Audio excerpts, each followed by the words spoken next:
welcome.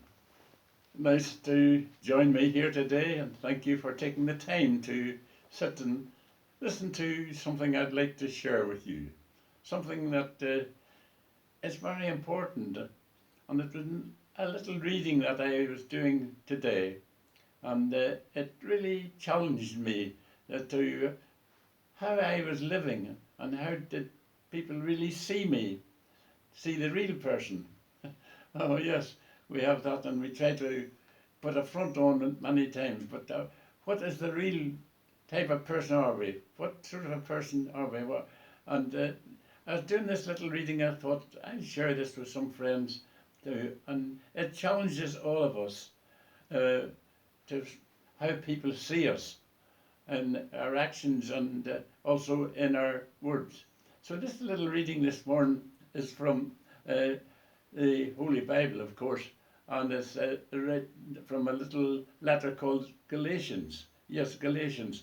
And I'll share with you, it's chapter 5. If you've got a Bible, you can turn to it and read it with me, or you can listen and read it later and have a good look at it, because it's a very challenging and heart-searching portion. Well, let me read it to you. And it says, chapter 5 and verse 22 especially, that's the verse I want to draw our attention to. It says, "But the fruit of the Spirit is love, joy, peace, long-suffering, gentleness, goodness, and faith, meekness, and self-control." 9 wonderful things. I call it a little bunch of fruit in 3 bunches. Yes. First of all, there is love and joy and peace, long-suffering, gentleness and goodness, and then faith and meekness, not weakness, but meekness and self-control. So let's just look briefly at these things and just ask ourselves, can other people see these things in us? Yes, the fruit of the Spirit, of the Holy Spirit, should be evident in our lives. And as I've said, it really challenged me. The first one is love. Love. Number one, love. Sometimes we think love is a funny word. It's love is all whatever. Love is the strongest force, I was thinking. What love can do. I was thinking that what love can do. It can change lives. It can change relationships and marriages, and even families and the community. Where there is love, oh yes, where there's love, love can change everything. And in these days when all the news is bad and trouble and fighting and wars and rumours of wars and greed and selfishness, but where is love? Love, yes, entails sacrifice. We can't see love. Oh no, we can't see it. We can only see it, friends, in action, in evidence of things that are tangible and are do. And true love, the real word love means sacrifice. Love entails sacrifice. It goes further than just merely kindness. What it costs us to show love to others, it costs. So love is the strongest force. I was thinking on earth what it could do. Oh, if we loved one another. Yes, love.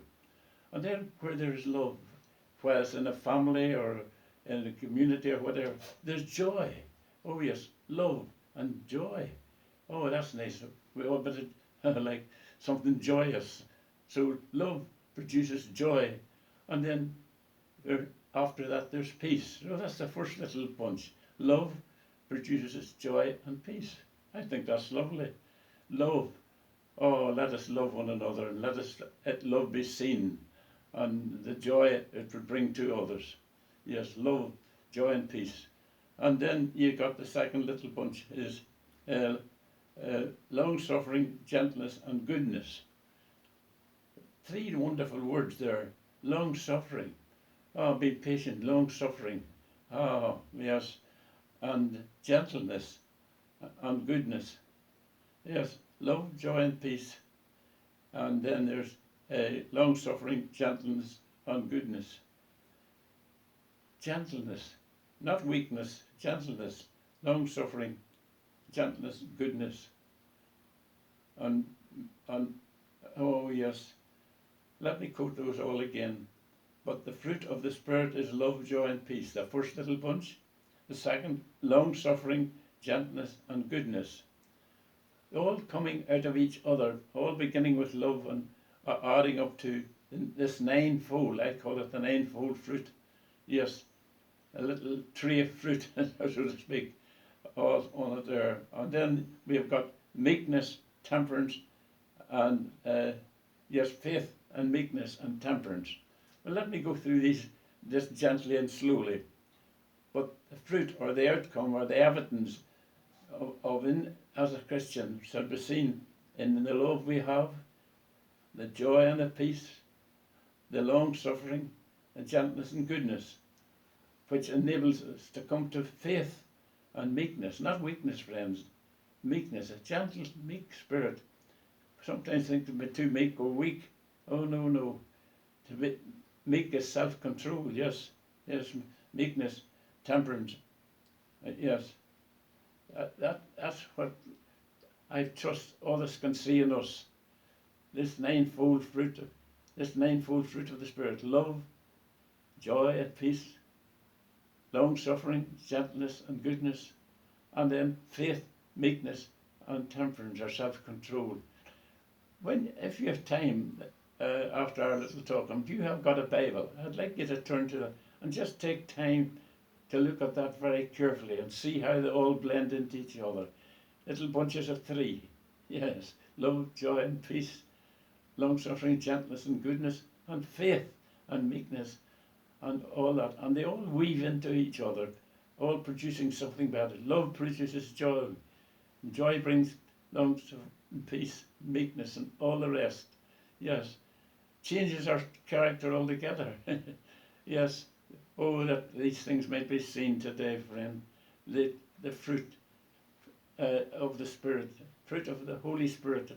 As Christians, these things should be evident in our lives. It really challenges me, I can tell you, it does, to live out these things.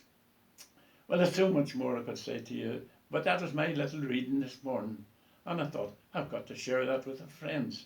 So I trust you'll find it a blessing as you read it over and over again. Three little bunches of fruit. Yes, three little bunches of fruit. Well, so much more we could say about it.